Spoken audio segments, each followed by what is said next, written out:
Now broadcasting from the Next Gen Conservative Studio in sunny South Florida, bringing you the latest in politics, current events, and pop culture. This is the Whitfield Report with Sam Whitfield.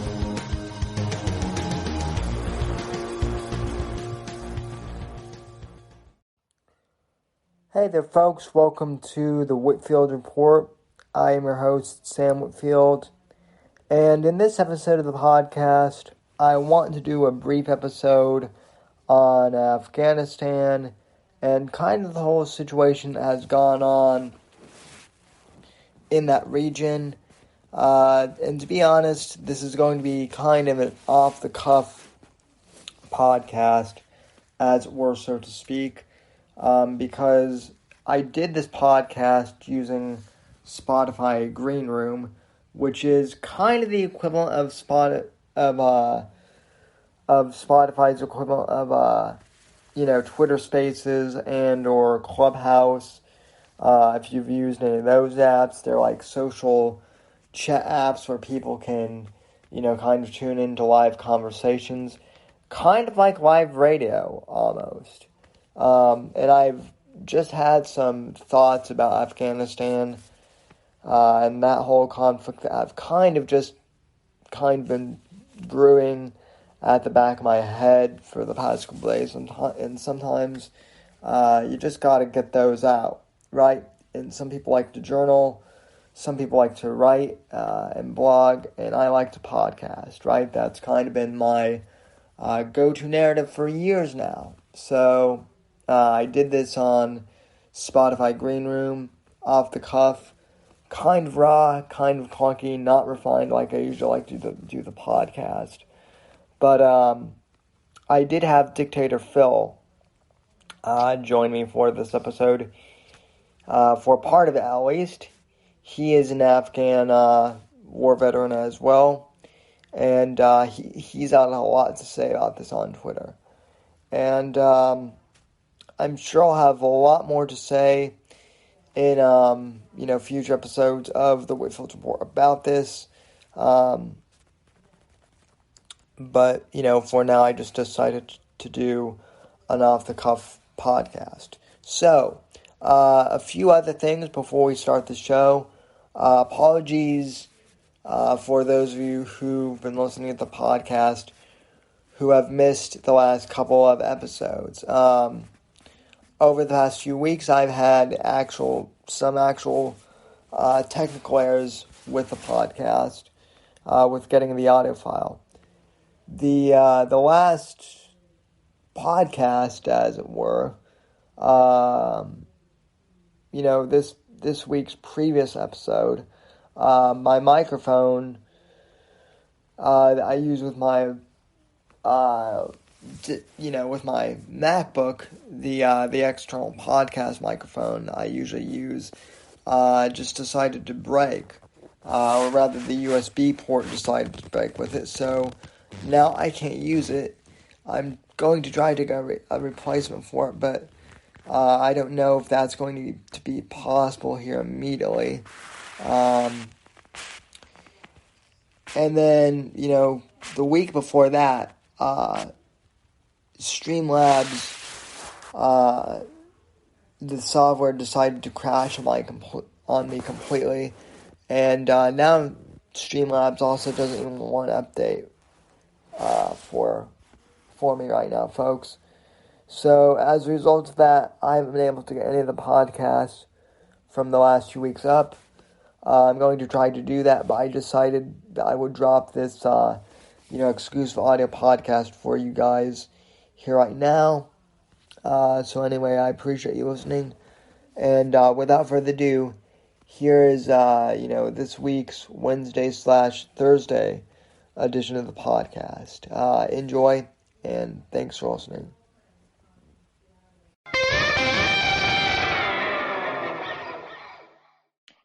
Alrighty here, folks. Welcome to the Whitfield Report on Spotify Greenroom. This is our second attempt at doing a podcast this way. So I'd like to invite you all to, jump in here if you're on Spotify Greenroom. I did send the link out via Twitter for this. Unfortunately, there's no way to pre-schedule these to let people know when they are. So yeah. So I have no idea if anyone is going to hear this live or not, but regardless, I wanted to go ahead and just give a few thoughts on the Afghanistan SNAFU, I'm calling it, because it really is a fucked up situation. The reason I'm calling it a SNAFU, obviously that's the military lingo for situation normal all fucked up, which in this case, that is exactly. And just where to begin? First off, let me just say this. I don't necessarily think that it was a bad idea to get out of Afghanistan, and in fact, I think probably we should have gotten out of Afghanistan years earlier. That was part of the problem. We overstayed our welcome. And let me also say that, well, I don't necessarily blame Biden for this entirely. I definitely do think that he might not have started this whole mess in the Middle East, obviously. This has been going on for decades, and he might not have sent us into, Afghanistan. You're hearing a lot of people say, oh, well, this is all, George Bush's fault, right? And folks, there's a lot of blame that can be spread around multiple administrations, whether it be, Bush for sending us into Afghanistan 20 years ago, or, Obama not pulling us out and, then causing problems with Libya. I mean, there's all sorts of stuff. Trump almost, got us into war, could have gotten us into war with Afghanistan. So believing that any president is perfect. But I think the way in which Biden did the pullout was, pretty terrible overall. And, we're already seeing that in just a matter of days, the Taliban has taken over the region. They've taken over Afghanistan completely. Talking, months, weeks. We're talking just a matter of days. And Biden grossly miscalculated, saying, "Oh no, the Taliban, they're not a problem. The Afghan army, they're strong, they're well prepared, they're well armed, and they're not going to cause a problem, right?" So that was the narrative that we were going with in July. Now, back in July when this happened, I said on the live stream, I actually said this on the Thursday show, I am very concerned with the that Biden said all this while reading basically cue card notes. And I played clips of Biden talking about the plan to withdraw from Afghanistan. And he was doing that from key card, from little note cards well, reading the speech. Now, why is that worrisome to me? Because that isn't something that you should have to, look at cue cards for. If you're the commander-in-chief and you want people to,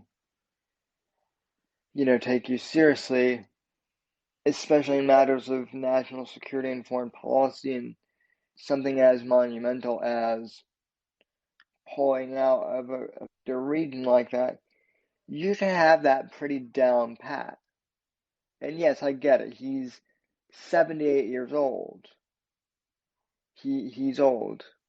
I get that. But that is also, my counterpoint too is, if we have a geriatric who can't read, give a speech without use of note cards,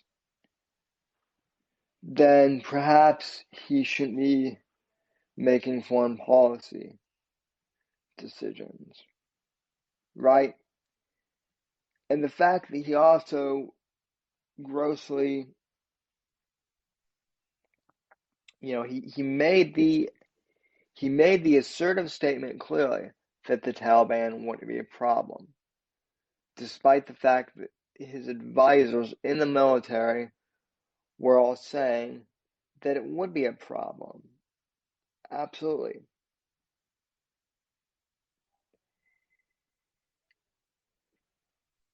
And so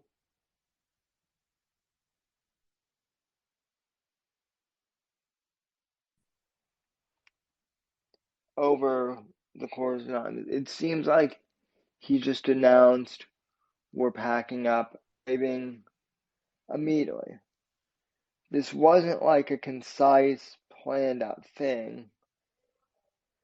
This wasn't a planned out thing. This was, pretty much we're leaving Afghanistan. We're pulling out now. We don't have a timetable to withdraw. We're just pulling out.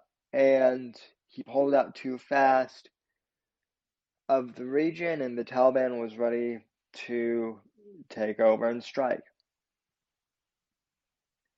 And now we could be sending troops back over there, really, as a result of this, right? Because the plan to evacuate didn't go according to plan. Now we need troops to go over there to help our troops pull out. When in reality, maybe we should have pulled those troops out in the first place, right? And here's the other thing. I know I'm kind of rambling a bit here tonight, but with these, green room types of meetings, I just like to ramble and kind of shoot from the hip a bit. But here's the thing in regards to, the Middle East, right? And in regards to Afghanistan, because I actually, I asked a couple of veterans in various Facebook groups that I have talked to and who I have. Oh, Phil's here. So speaking of veterans, I know we will actually talk to one. But real quick before we do, let me just finish this thought. Like I said, I talked to a couple of vets in various Facebook groups that I belong to back in July and asked them about this. And the general consensus I got from them was pretty much that, in hindsight, we probably should have never been in Afghanistan in the first place because it was always going to be a clusterfuck, right? But at the same time, once we went in, we opened Pandora's box, and we basically always needed a ground military unit there. Otherwise, otherwise shit could get even more fucked up, right? So it was kind of like damned if you do, damned if you don't. And so now we're in that space. And yeah, it's just, we're in that exact situation. Now the troops are gone and everything is going to shit. And yeah, it's not good. Dictator Phil has been tweeting about this. He is a veteran, and I am happy to bring him on for the first Spotify Greenroom that I've been doing. So let me see if I can get this going. Okay, I think Phil, you should be able to speak now if you want to come on. So.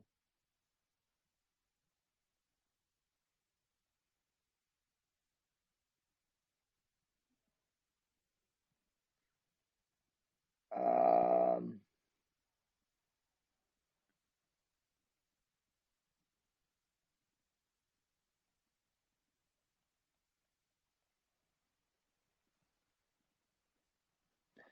you there, Phil?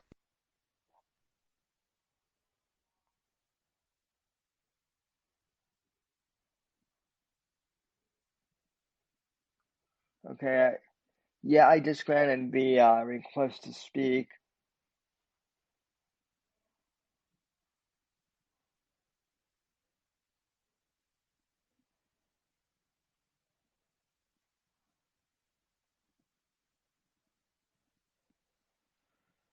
So, okay, we're having some technical difficulties here, I guess.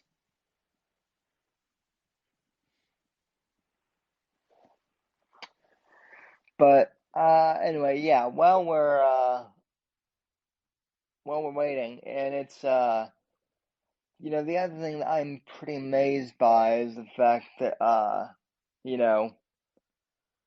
the Dems 6 months ago were saying January 6th was such a horrible thing, and all of us Trump supporters should have been embarrassed by January 6th, right?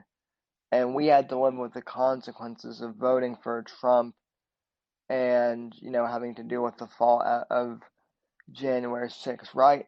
Well, now I would venture to say, ladies and gentlemen, that this is in fact Joe Biden's version of January 6th, right? But on a massive scale, actually, much bigger, if you can believe that or not, because it's not just the Capitol building that got overrun in Afghanistan and Kabul. It's the entire country is kind of fucked now, for lack of a better term. I mean, there's videos of shootings of innocents and whatnot. People actually are armed in this conflict, unlike with January 6th.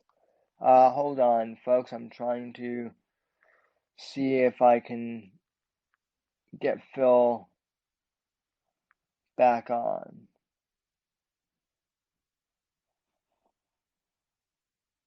So,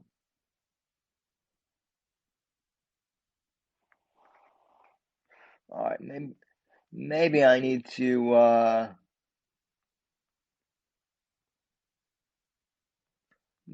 like add him or something. I don't know. All right. Yeah, okay. I'm following him. Maybe Maybe I need to remove him as...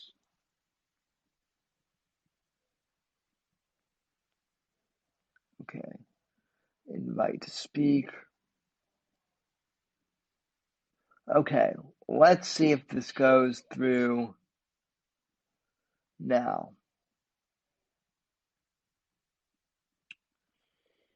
Sorry, folks. We're doing live. This is like doing live radio here.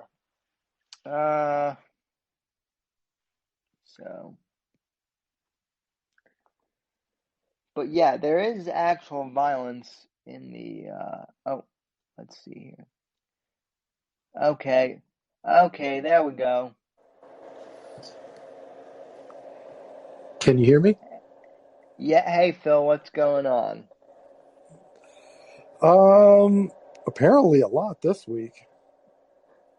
Yeah, no shit. It just all that Afghanistan situation just went all to hell in a handbasket. Yeah, things escalated, or rather, depending on how you look at it, things De-escalated. things escalated or de-escalated fairly quickly. And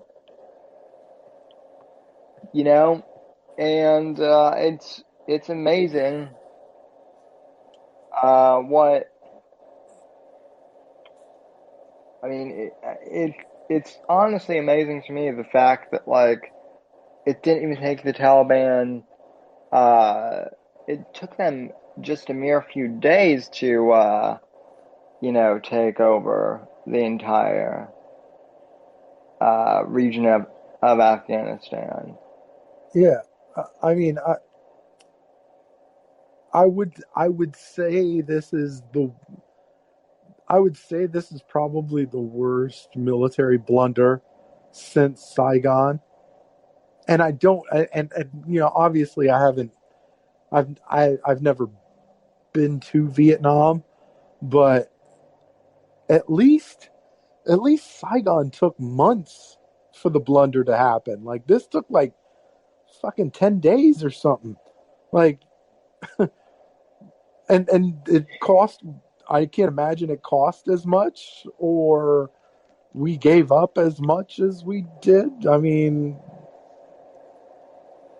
this is like, it's incredible. It's so bad, it's almost incredible, Now, just to qualify, just to let the listeners know, you served in. Yeah, I don't. Did you serve in Afghanistan? I know you served in I the did. quote Yeah, unquote war on I, terror, but were you so you I, were in the sandbox then? yep, sure was.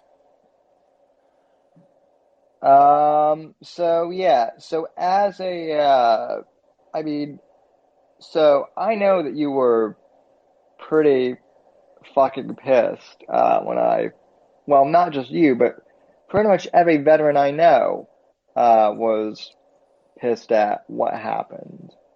It was Um, so bad. I mean, ultimately, it wasn't so much the draw the drawdown that triggered such anger, but it was just the poor execution, the poor planning, and the even poorer execution of everything.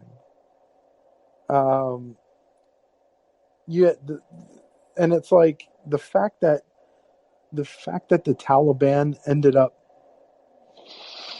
with more than when we went over there. Like it's like not only does it feel like a lot of these people felt like they did nothing, but it was like we might have even done less than nothing because the Taliban got stronger. So yeah, yeah, yeah, but and it's not their fault. I mean, I've had to call friends. I've had to talk to friends. Because there's been quite a few of them that have just been angry, depressed, frustrated, whatever you want to whatever you want to call it, a lot of them have felt pretty much every emotion in the book, but obviously obviously what they did meant something. What I did meant something, but it Yeah. it just doesn't feel. I mean, it doesn't feel that way. And not only that, it's a situation that could have been easily rectified. Like it could have been easily organized and easily handled, and they didn't. I mean, it was just bad. So how would that is something I want to ask. So how would Dictator Phil have handled this situation? Because I mean, I'm just a I'm just a civilian, and Well, the extent of my military expertise comes from playing Call of Duty and reading military well, political if thrillers. it if you heard Donald Trump's interview with Maria Bartiromo, that's the ideal situation. So he was saying that you would, if you did that situation, right? If you had a situation like the one that rolled out, well, first and foremost, you're evacuating Americans right out of the gate, right? Americans first, then Afghan women or children if they want to leave, um, then Afghan men, and then probably soldiers last. Um, because obviously you need soldiers will be facilitating everything that's going on. So soldiers would probably be the last to leave, and then once that's done, you destroy all the equipment, all the bases, and then you leave.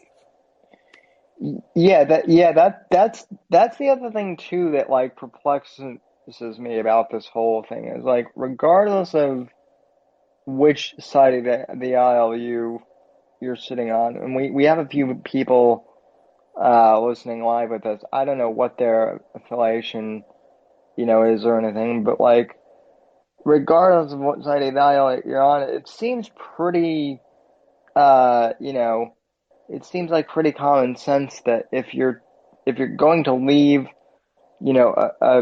a theater of war like Afghanistan, you should probably either Mm-hmm. take most of your military gear with you or destroy, the gear that you can't take with you. Because now the Mm-hmm. Taliban has like Apache helicopters and stuff like that. Mm-hmm. Well, the first real mistake that they made was giving a specific date as to when they were pulling out. So like their pullout date was at the end of August, which again you set your troops up for failure because now the enemy knows when to attack, right? If you know that you're pulling out and you have a plan to pull out at X date, now the enemy knows when to attack, right? They know when to attack. They know when that they know when you're moving, whatever you're moving. So now they can, attack your convoys, take whatever they can. And so that's the first mess up. And then they waited way too long to start evacuating people. Way too long. When things were getting, out of hand, Joe Biden said that there was a contingency plan. There was no fucking contingency plan. It looked like everything messed up and they had no plan for it. And then it's too late now. Like they're saying, oh well, we're going to send troops. We're going to send troops to the airfield and stabilize the airfield and all that stuff. I'm like, it's too fucking late now. They got and uh, and then they're going to write and then Biden, the administration has the balls to write a fucking letter to the Taliban asking them to please treat the women with respect or whatever. I'm like, you can't be serious. Yeah, Cannot be fucking serious. there was like that one State Department official that did like a press conference that was like saying, we're hoping that the Taliban, shows fair treatment of minorities, women, and LGBT. And it's Is like, what are you talking like it's like I looked at him saying that yeah, and I'm like, what the fuck are you talking about? These the Taliban live under Sharia law, right? That's like, it's not look clearly any retard could look at that situation and go, it's not looking good yeah, for anybody, and not women, probably not children. If there are any LGBTQ, it's probably not looking good for them either. Um, I mean, yeah. If the women are probably any woman that isn't like forced into marriage is probably going into sexual slavery. I mean, that's likely their future. Um, yeah. Well, it's and what's sad too is like there is actually like a women's journalism like group there, and they've like in Afghanistan, and they've all been like they've been tweeting like, where are the feminists, like to support us? And the answer is yeah, nowhere, nowhere to be because found. the feminists here are the feminists, in the Western world. They're more worried about, Scarlett Johansson's boobies are, Yeah, the too big here, and the very first thing. Look, the very first thing that Dictator Phil would do would be to offer the Taliban a swap. We would take one Afghani woman, right? Preferably attractive, but one Afghani woman, and we would swap her for one pink-haired lesbian, right? That would be the plan, or even a feminist, right? We just like one blue-haired lesbian, get over there.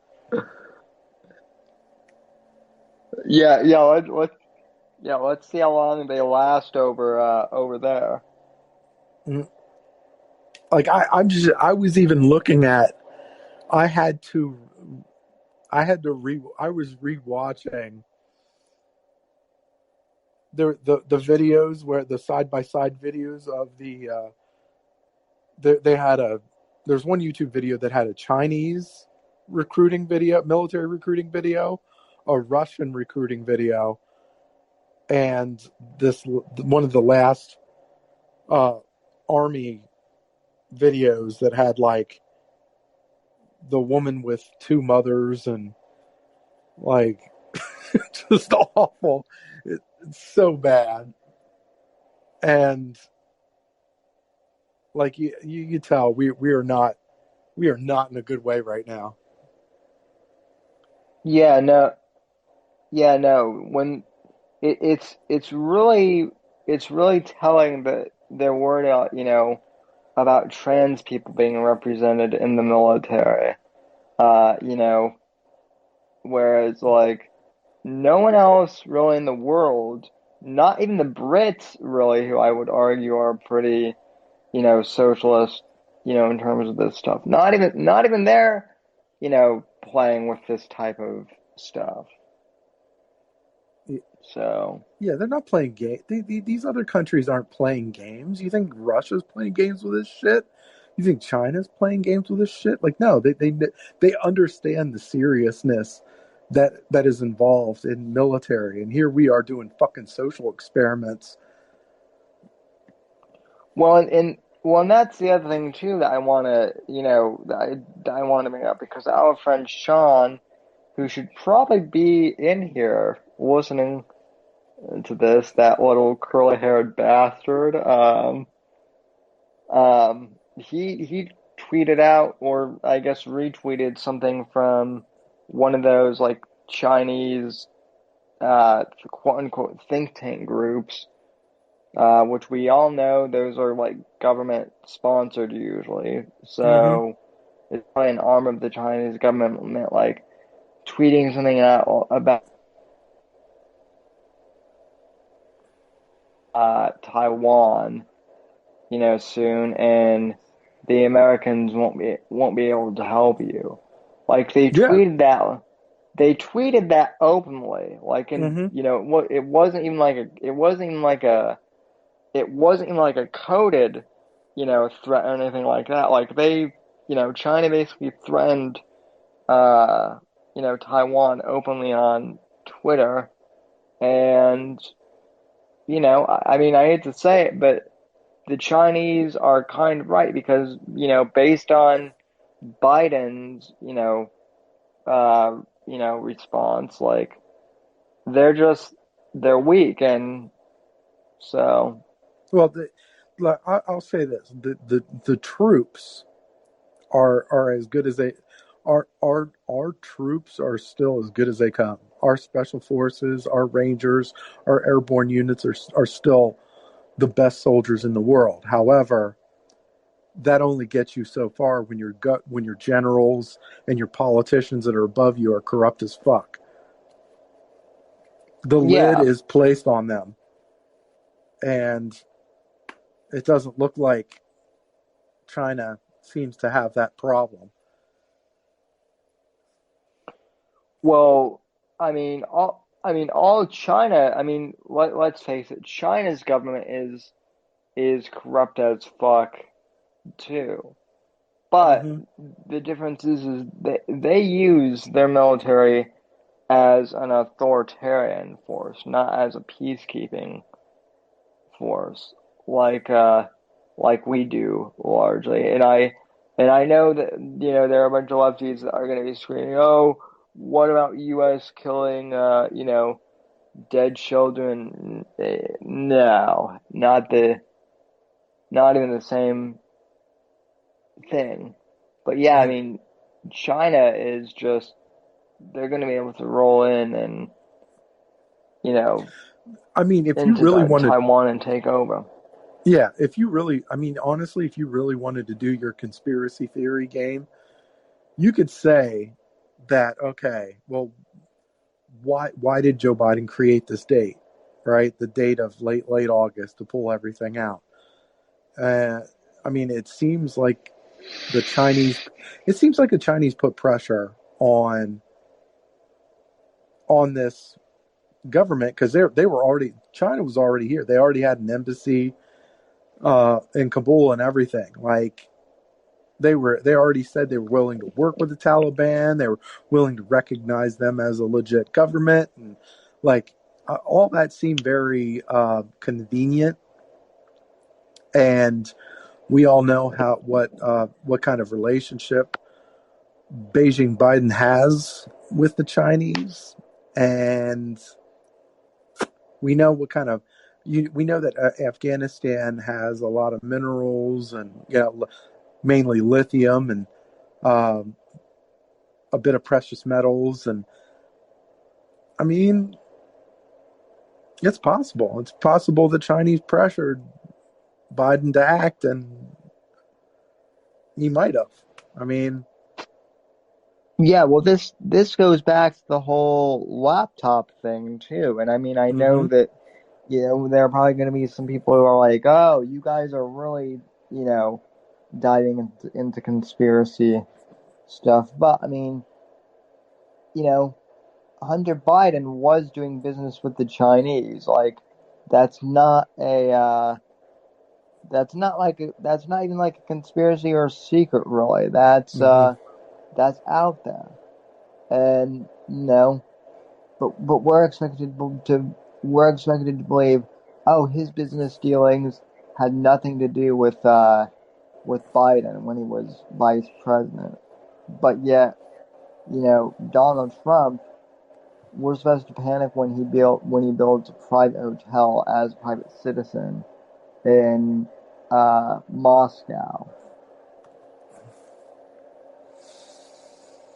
Mm, mm.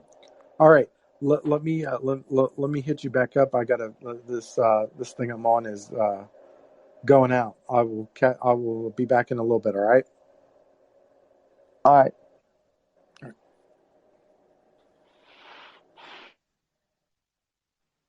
Alrighty, folks. Yeah, so very interesting segment from Phil, and he basically, if anyone else wants to pop on here real quick.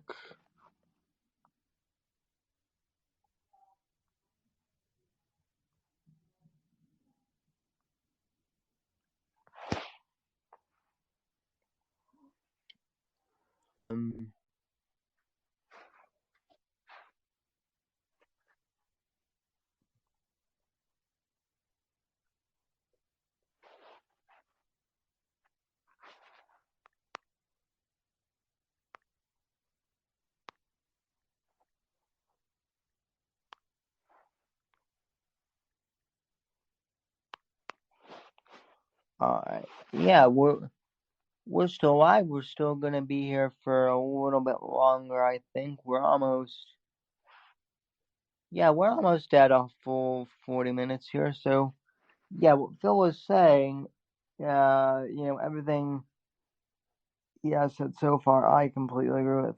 Yeah, and China, if you think China is gonna sleep on this, you're wrong. And you know, they tweeted the same day, um,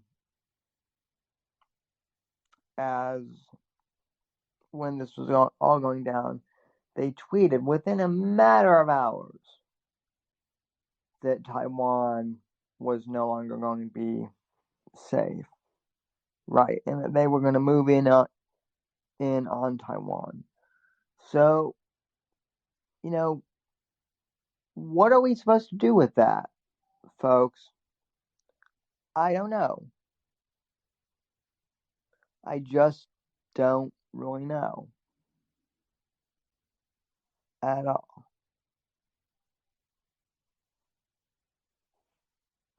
Um, you know, I'm should we go in and help Taiwan? If Taiwan gets attacked from the Chinese, I mean, part of me would say yes, but honestly, another part of me would say no. We can't, we can't keep going into, these conflicts. And by the way, I want to remind people that Joe Biden was in fact one of the people that voted for the war in Iraq and the war in Afghanistan. Um, he was one of the people that voted yes. So for the people that want to say that the conflicts in the Middle East, it was all Bush's fault, that we're in this fluster clock, or however you want to say it. No, it's Biden was one of the people that signed off, and yeah, maybe going into Afghanistan and taking out Osama bin Laden, that was not a mistake. But the problem was after, what were we doing in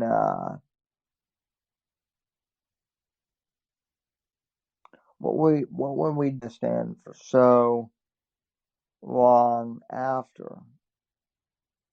That's the hard question here. So, all right, let me go ahead and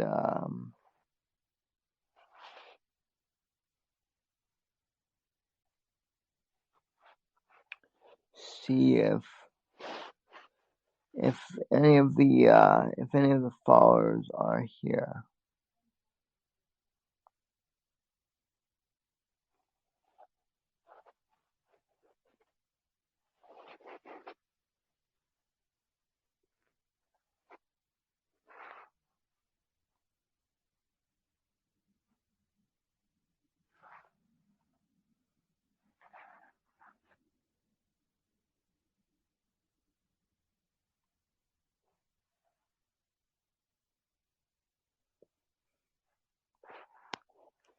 Alright, hopefully.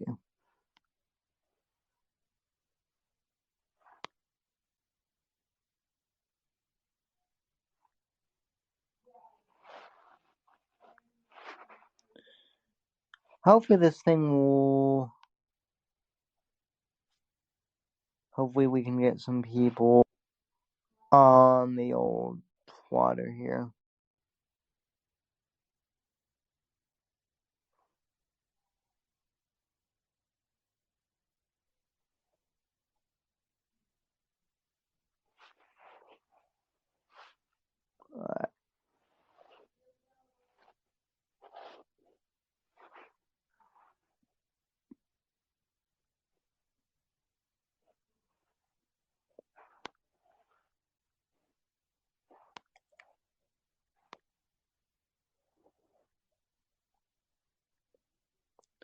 Talking.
Alright, let's see.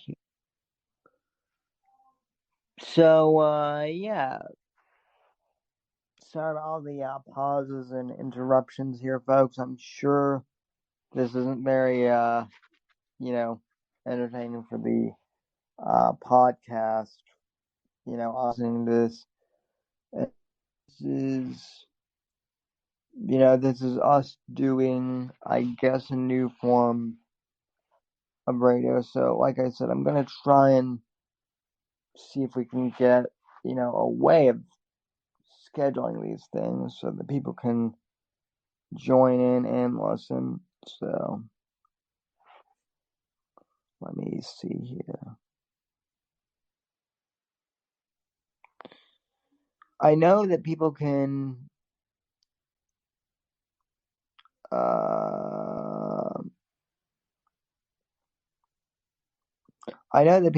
listen to this on live if a green room account here on Spotify Greenroom. What I don't know is if you can listen to this if you don't have an account. That's what I don't know, and that's what makes this all very interesting. But oh shoot, folks, let's see. Yeah, I can't think of too much more to really discuss on this front. I think my points basically still stand. Bottom line, folks, I basically think, like I said at the very beginning of the podcast, I think that Biden was the cause of this clusterfuck in the Middle East. It's, a thing that's been going on for a while, right? Really, it's the Afghan conflict is so, it's so vast and so convoluted. Like at one point, like back in the 80s, folks, we were allied with, the Taliban back then. They weren't the Taliban then, they were the Mujahideen. Bin Laden at one point was one of our allies against the Russian, army in Afghanistan. Wanted to conquer Afghanistan. We helped the Afghans then, and Bin Laden was one of those we assisted. Right? Hard to think about that, but that's true. But turns out they weren't really friendly with America to begin with. And then, there was like a 92 bombing that occurred here in 1992, and I believe Bin Laden was labeled as responsible for that. Then the World Trade Center attacks happened, and Bin Laden was shown to have responsibility in that as well. And we took Bin Laden out in 2011, and then, the Arab Spring happened in 2012 as well, which created ISIS with Obama.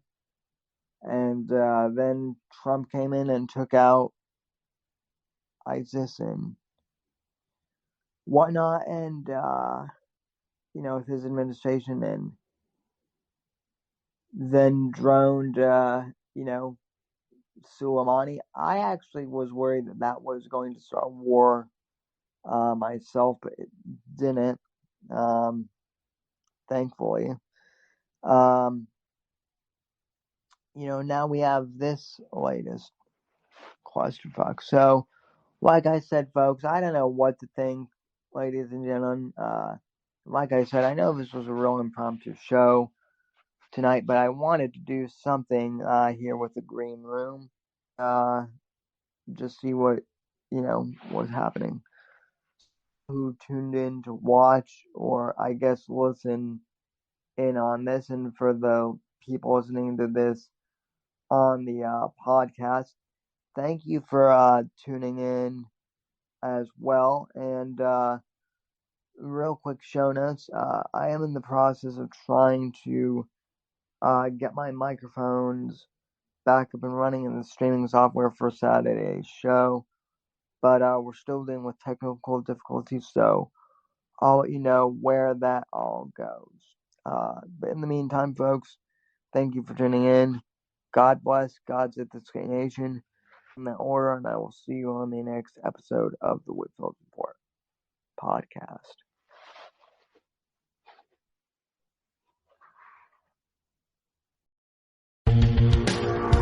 Thanks for listening to The Whitfield Report on the NGC Network. Please visit Sam's website at www.thesamwhitfield.com and support Sam on Patreon at patreon.com/Whitfield Report. Until next time, God bless, God save this great nation, and God, freedom, legacy, in that order.